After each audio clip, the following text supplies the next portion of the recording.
Good morning students. काफ़ी लंबे समय के बाद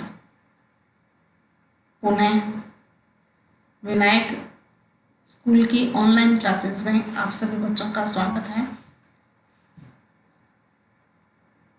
विशेष रूप से साइंस जो सब्जेक्ट है वो आपने चूज़ किया या उसके चूज़ करने का जो रीज़न है वो आपने जो सेलेक्ट किया है या वो जो रीज़न है आपने देखे, उसमें बहुत से कारण हैं साइंस लेने के, बहुत से बेनिफिट हैं और हर क्षेत्र में साइंस का जो बच्चा है वो हर क्षेत्र में जा सकता है। उसके लिए बहुत से रास्ते खुले हैं।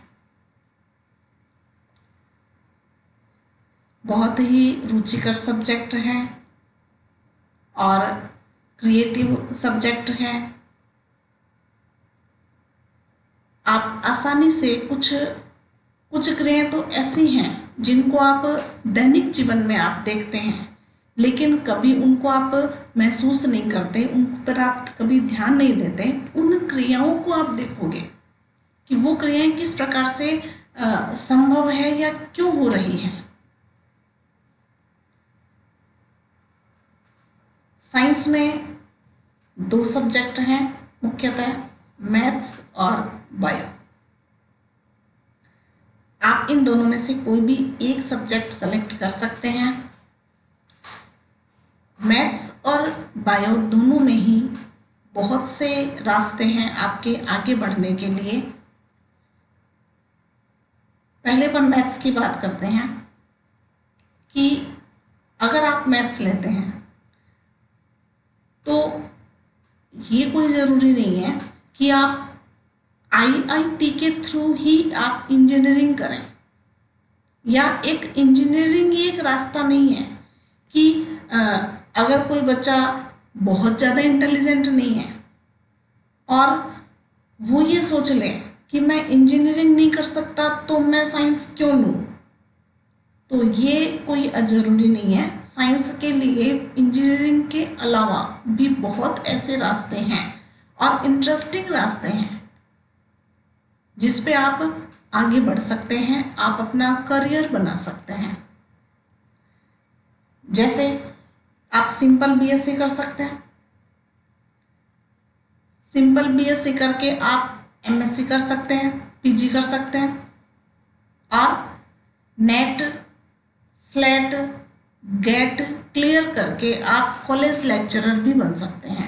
तो बिल्कुल इजी जो वे है वो और सिक्योर है, एकदम आपके लिए सुरक्षित है। आपका जो भविष्य है वो बिल्कुल सुरक्षित है। साइंस का बच्चा अगर अपने सब्जेक्ट के साथ साथ थोड़ा सा जीके अपना बढ़ा ले, थोड़ा सा जनरल नॉलेज अगर साथ साथ में वो पढ़ता रहे, उसके लिए आप डेली न्यूज़पेपर है या जो प्रतियोगिता दर्पण जो डेली आती हैं, जो डेली अपन पढ़ते हैं, तो उसके माध्यम से और जो मंथली जो बुक्स निकलती हैं उनके माध्यम से आप थोड़ा थोड़ा डेली पढ़ते रहें, तो आप जीके इम्प्रूवमेंट साथ में करें तो आप सिंपल बीएससी के माध्यम से सेकेंड ग्रेड फर्स्ट ग्रेड के आप एग्ज़ाम फाइट कर सकते हैं। कॉलेज लेक्चरर के लिए आप अगर नेट क्लियर हैं, आपने अगर पीएचडी कर ली तो आपके लिए और भी गोल्डन चांस बन जाते हैं। अगर आप सिंपल बीएससी नहीं करना चाहते तो आप बीसीए कर सकते हैं, bachelor of computer science. Computer BCA का आजकल बहुत अच्छा स्कोप है और हर क्षेत्र में कंप्यूटर का नॉलेज तो आवश्यक है ही। उसमें भी आप आगे बहुत से सॉफ्टवेयर हैं वो डेवलप कर सकते हैं और उनके बारे में आप जानकारी ले सकते हैं और कुछ नई चीज़ आप कर सकते हैं, कुछ नया बना सकते हैं। ठीक है, तो बीसीए कर सकते हैं, बीबीए भी कर सकते हैं अगर आप साइंस के अलावा अदर सब्जेक्ट अगर आप लेते हैं तो आप इन ये जो आप कोर्सेज करते हैं इनमें आपको बहुत दिक्कत आती है, क्योंकि कहीं भी आप चले जाएं साइंस जो है वो हर क्षेत्र में, हर कोर्स में आपके डेफिनेटली आपको मिलेगी। बहुत से ऐसे बच्चे मिलते हैं जिनके अदर सब्जेक्ट रहते हैं और वो मान लो बीसीए कर रहे हैं या वो बीबीए कर रहे हैं, तो उनके वही चीज़ें, साइंस वाली चीज़ें आती हैं और उनके आगे बहुत प्रॉब्लम होती है, वो आगे नहीं बढ़ पाते। अगर आप वो मान लो बीसीए भी कर रहे हैं तो एक तो साइंस हैंड जो है, जिस बच्चे के साइंस है वो अगर बीसीए करें और एक अदर सब्जेक्ट वाला अगर बीसीए करें तो दोनों में आपको अंतर साफ नज़र आ जाएगा। क्योंकि बीसीए में मोस्टली जो सब्जेक्ट है, जो कोर्स है, जो सिलेबस है वो साइंस से रिलेटेड होता है। तो बीसीए करने के बाद आप एमसीए कीजिए और आसानी से आप कंपनी में या कहीं भी आप जॉब लग सकते हैं। ठीक है, तो इस प्रकार से आईआईटी के थ्रू ही इंजीनियरिंग आवश्यक नहीं है। आप कहीं ये सोच लें कि मैं बहुत ज़्यादा इंटेलिजेंट नहीं हूँ, मेरे परसेंटेज कम आए हैं तो मैं साइंस के लायक नहीं हूँ, तो मैं साइंस नहीं ले सकता।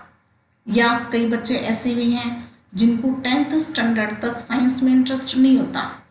उसका रीज़न भी क्या रहता है, साइंस में 10th तक फिजिक्स, केमिस्ट्री और बायो तीनों सब्जेक्ट रहते हैं। एक ही बुक में, साइंस की बुक में तीनों मिक्स रहते हैं। उसमें केमिस्ट्री भी रहता है, उसमें फिजिक्स भी रहता है, उसमें बायोलॉजी भी रहता है और जनरल साइंस भी रहती है। तो अलग अलग चैप्टर में भी कुछ बच्चे ऐसे हैं जिनको बायोलॉजी अच्छी लगती है, बायोलॉजी पसंद है, लेकिन फिजिक्स और केमिस्ट्री उनकी थोड़ी वीक है, तो वो ऐसा सोच लें कि नहीं साइंस तो कठिन है, केवल ये चैप्टर इजी है, तो उनमें फिर डिवाइडेशन हो जाता है आगे जाके। आप जरूरी नहीं है, आप जैसे आपने जैसे बायोलॉजी, ये तो मैथ की बात मैंने की अभी, जैसे मान लो आपने बायोलॉजी ली तो बायो में अगर आपको फिजिक्स कम पसंद है, आपको कम समझ में आती है, तो बायोलॉजी के जो बच्चे हैं उनके लिए फिजिक्स केवल 12th तक रहता है। फर्स्ट ईयर में जब आप बीएससी करोगे, फर्स्ट ईयर में जाके आपके फिजिक्स हट जाता है। मैं हालांकि आपको फिजिक्स ही पढ़ाने के लिए यहाँ शुरू किया है मैंने, लेकिन फिर भी जनरल, मैं आपको जनरल वे में बात बता रही हूँ कि जनरली जो फिजिक्स सब्जेक्ट है वो टफ सब्जेक्ट है, ये मैं समझती हूँ, लेकिन ये प्रत्येक बच्चे के लिए नहीं है। कोई ज़रूरी नहीं कि सभी बच्चों को फिजिक्स टफ लगे। अगर आप इसमें रुचि लेकर आप इसको समझेंगे और शुरू से, स्टार्टिंग से अगर आप इसको देखेंगे तो बिल्कुल आसान है। इसमें कोई ये नहीं है कि बहुत ज़्यादा कोई आपको रटनी पड़ती है चीज़ें या बहुत ज़्यादा आपको कुछ अंदर तक दिमाग पे जोर डालना पड़ता है, ऐसा कुछ नहीं है। लेकिन आपको स्टार्टिंग से आपको पढ़ना पड़ेगा बस। अगर आप स्टार्टिंग से आप इंटरेस्ट लेकर अगर पढ़ेंगे तो बहुत ही आसान सब्जेक्ट है। आपको 1% कुछ भी आपको इसमें रटने की या आपको याद करने की आवश्यकता नहीं है। मज़ा आएगा अगर आपने रुचि लेकर इसको पढ़ा तो आपको बहुत मज़ा आएगा पढ़ने में। आप देखना, आपको साइंस वाला बच्चा अगर रुचि लेकर पढ़ना शुरू कर दे तो उसको पता ही नहीं लगता 2 घंटे कैसे निकल गए। पढ़ने में 2 घंटे निकल जाते हैं। अगर वो न्यूमेरिकल निकालने बैठ जाता है तो पता ही नहीं लगता समय कैसे निकल गया। ठीक है ना, तो ये सब इंटरेस्ट की बात है। बायोलॉजी की मैं बात कर रही थी, तो बायोलॉजी जो बच्चे ले रहे हैं उनके 12th तक फिजिक्स रहेगा, उसके बाद फिजिक्स हट जाता है फर्स्ट ईयर में, और बहुत स्कोप है और बिल्कुल इजी स्कोप है। आप किसी डेंटिस्ट हैं, किसी के भी आप चिकित्सक बन सकते हैं, डॉक्टर बन सकते हैं। किसी भी प्राइवेट कॉलेज से आप डॉक्टरी की डिग्री ले सकते हैं। और डॉक्टर जो है वो इंसान के लिए, किसी भी व्यक्ति के लिए भगवान से कम नहीं होता, ये आप जानते हैं। कुछ भी हमें, हमारे कुछ भी कोई दिक्कत हो जाए, गड़बड़ हो जाए, तो सीधा काम आता है, ठीक है ना। आप फार्मेसी कर सकते हैं तो वो भी इजी है एकदम। तो एक बार शुरू में 11th में आपको लगेगा कि साइंस थोड़ा कठिन है। वो क्यों लगेगा? क्योंकि 10th तक आपने सभी सब्जेक्ट पढ़ रखे हैं। आपने संस्कृत पढ़ रखी है, आपने सामाजिक पढ़ रखी है, ठीक है ना। और 11th में आने के बाद केवल आपको साइंस सब्जेक्ट पढ़ना है। तो उसमें कोई भी आपकी मुश्किल काम नहीं है आपको। और एक बात मैं और कहना चाहूँगी कि कुछ बच्चे अगर ऐसा सोच लें कि 10th में हमारे परसेंटेज नहीं आए या 10th में हमारी रुचि नहीं रही पढ़ने में, तो हम साइंस तो वही बच्चे लेते हैं जिनके बहुत ज़्यादा परसेंटेज आ जाती है, बहुत ज़्यादा जो इंटेलिजेंट होते हैं। मेरे परसेंटेज कम हैं, अगर मैं साइंस लूँगा तो टीचर्स क्या कहेंगे या बच्चे क्या कहेंगे। तो ऐसा कुछ नहीं है। मैं आपको बता दूं, साइंस में ऐसे ऐसे वैज्ञानिक हुए हैं जो वर्ल्ड फेमस हैं और जो 10th में 3rd डिवीज़न से या एक बार फेल होकर पास हुए हैं। ऐसे ऐसे जो बच्चे हैं, जो स्टूडेंट हैं, वो आगे जाके वैज्ञानिक बने। तो अपनी जो रुचि है वो कहाँ डेवलप हो जाए, कहाँ इंटरेस्ट पैदा हो जाए और किस क्षेत्र में चला जाए, कुछ अपन कह नहीं सकते। अगर आपका दिमाग क्रिएटिव है, आप कुछ करना चाहते हैं, तो साइंस में बहुत ज़्यादा स्कोप है। केवल करने वाला चाहिए बच्चा, ठीक है। तो साइंस सब्जेक्ट जो है वो बच्चे में नॉलेज के साथ साथ में उसका जो व्यक्तित्व है, जो उसकी पर्सनैलिटी है, वो भी डेवलप करता है। जो सोच है, जो सकारात्मक सोच है, जो पॉजिटिव पॉइंट है, पॉजिटिव थिंकिंग जो है वो डेवलप करता है। और कार्य करने की जो क्षमता है उसको बढ़ाता है। साइंस सब्जेक्ट के जो स्टूडेंट रहे हैं वो किसी भी कार्य को करेंगे तो सिस्टमेटिक ढंग से करेंगे, उसको बिना सिस्टमेटिक ढंग से नहीं करते। और किसी काम को अगर उन्होंने ले लिया कि मुझे ये काम करना है, तो वो पूरा करके ही छोड़ते हैं। बीच में हार मानने वाले नहीं होते। एक जिम्मेदारी ले ली कि मुझे ये काम करना, तो वो करना ही। फिर वो एक जो स्किल है व्यक्ति में वो डेवलप होता है, एक अलग ही व्यक्तित्व रहता है, एक अलग ही उसमें निखार आता है, ठीक है ना। तो आपने जो सब्जेक्ट चूज किया वो बहुत ही अच्छा सब्जेक्ट चूज किया है। आपको आगे जाके किसी भी सब्जेक्ट में किसी भी तरह की कोई भी परेशानी नहीं होगी। आपको जो सब्जेक्ट पढ़ाने वाले टीचर्स हैं वो सारे एक्सपीरियंस होल्डर हैं और बहुत ही अच्छे से आपको हर एक बात, हर एक पॉइंट्स आपको क्लियर करवाने वाले हैं। तो कहीं भी आपको किसी भी तरह की कोई भी परेशानी नहीं होगी, ठीक है। तो अब यहाँ पर अपन शुरू करते हैं फिजिक्स में दूसरा चैप्टर जो है प्रारंभिक गणितीय संकल्पनाएं। इसको हम शुरू करेंगे। और कहीं भी एक बात मैं आपको और बता दूं कि एक तो आप नोट्स डेली बनाओगे और डेली आप वीडियो देखोगे। आप 10-15 दिन आपके मान लो दिमाग में सेट नहीं होगा। आपने सोच लिया, मान लो कि मुझे, आपके दिमाग में एक बार बैठा हुआ है कि मुझे समझ में नहीं आएगा, साइंस समझ में नहीं आएगी, तो आप मेरे कहने पर 15-20 दिन आप वीडियो देखें, चाहे आपके कुछ भी समझ में नहीं आ रहा फिर भी आप देखें, फिर आप देखना कि किस तरह से आपका जो इंटरेस्ट है। लेकिन देखो, जीवन में आपको पढ़ना पड़ेगा, आपको मेहनत करनी पड़ेगी। साइंस मेहनत करना सिखाता है। आपकी सीटिंग इतनी ज़बरदस्त हो जाएगी कि आपके जो पेरेंट्स हैं वो भी आपके ऊपर यूँ लगेगा कि भी 10th तक ही बच्चा नहीं पढ़ता था, लेकिन देखो अभी कितना रुचि लेके पढ़ रहा है। तो बहुत से ऐसे बच्चे हैं जिनके 10th में 50% आए हुए हैं, आगे जाके 12th में 80% आ जाते हैं। तो वो क्यों आते हैं? वो रुचि का, इंटरेस्ट के कारण आते हैं।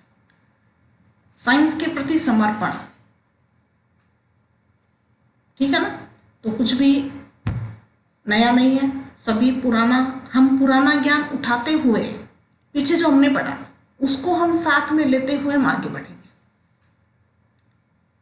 ठीक है। तो हम शुरू करते हैं दूसरा लेसन। पहला जो चैप्टर है वो चैप्टर सभी जो आपके चैप्टर हैं उसमें से थोड़ा थोड़ा लिया हुआ है। उसमें सभी जो पॉइंट्स हैं, सभी जो भौतिक राशि हैं वो एक साथ आ जाती हैं, ठीक है। तो वो अपन थोड़ा बाद में पढ़ेंगे, क्योंकि पहला चैप्टर जो वो एक साथ आपके फिर क्लियर नहीं होगा, क्योंकि वो शब्द आपने नहीं सुन रखे, उनके बारे में आप नहीं जानते और फिर आप समझ नहीं पाओगे, ठीक है ना। तो हम स्टार्टिंग से जो हमारे छोटी क्लासों से जो अपन पढ़ते आए हैं उन्हीं पॉइंट्स को लेते हुए हम आगे बढ़ेंगे। तो यहाँ हमारा जो बिंदु है वो है भौतिक राशियों को गुणों के आधार पर 3 वर्गों में बांटा। अब ये भौतिक राशियाँ क्या होती हैं? भौतिक राशियों में आपने छोटी क्लासों में पढ़ा था वेग, चाल, समय, द्रव्यमान, पढ़ा है ना। मैथ्स में भी पढ़ा है, साइंस में भी आपने पढ़ा है, घनत्व पढ़ा है, शक्ति आपने पढ़ा है, कार्य पढ़ा है। तो ये शब्द, ये जो सारे शब्द हैं ये क्या हैं? ये भौतिक राशियाँ हैं। इनको अपन कहते हैं भौतिक राशियाँ। वेग क्या है? भौतिक राशि है। समय क्या है? भौतिक राशि है। द्रव्यमान क्या है? भौतिक राशि है, ठीक है ना। तो ये जितने भी आपके पद आते हैं, क्षेत्रफल है, ये सब क्या है? ये भौतिक राशियां हैं। तो भौतिक जितनी भी राशियां हैं उनको कितने वर्गों में बांटा हुआ है? 3 वर्गों में बांटा है, ठीक है। पहला जो वर्ग है वो है सदिश राशि। सदिश, सदिश, जिसमें दिशा पता हो, जिसमें दिशा का ज्ञान होता है। हमारे पास में 2 चीजें हैं, एक तो परिमाण और एक दिशा। जिसमें परिमाण का भी पता हो और हमें दिशा का भी पता हो, वे राशियां क्या कहलाती हैं? सदिश राशियां कहलाती हैं। जिसमें हमें, जैसे कोई भी व्यक्ति उत्तर दिशा में जा रहा है तो हमें दिशा का ज्ञान हो गया कि वो उत्तर दिशा में जा रहा है। तो डायरेक्शन, हमें अगर डायरेक्शन का ज्ञान होता है तब उस राशि को हम सदिश राशि कहते हैं। तो वे राशियां जिनमें परिमाण के साथ साथ दिशा का भी ज्ञान होता है सदिश राशियां कहलाती हैं। जैसे क्षेत्रफल, क्षेत्रफल एक सदिश राशि है। क्षेत्रफल की दिशा होती है। क्षेत्रफल की दिशा कौन सी होगी? जैसे कोई भी पृष्ठ है, ये पृष्ठ है, पृष्ठ आप समझते हैं, आपकी कॉपी, नोटबुक, आपकी नोटबुक का कोई भी पृष्ठ ले लो आप, ठीक है। ये एक नोटबुक है, ये एक नोटबुक है। इस नोटबुक का ये पृष्ठ है ना, ये क्षेत्रफल होगा इसका कुछ ना कुछ, ठीक है ना, होगा ना इसका क्षेत्रफल। ये चौड़ाई है, ये लंबाई है। आकृति कैसी है? आयताकार, आयत है ना, ये आयत का क्षेत्रफल लंबाई गुणा चौड़ाई होता है। तो इसकी दिशा क्या होगी? इसकी दिशा होगी पृष्ठ के लंबवत ऐसे, ये पृष्ठ के लंबवत ऐसे, ये दिशा है। जो मैंने पेन का डायरेक्शन ले रखा है वो क्षेत्रफल का डायरेक्शन होगा, क्षेत्रफल की दिशा होगी इस क्षेत्रफल की, ठीक है।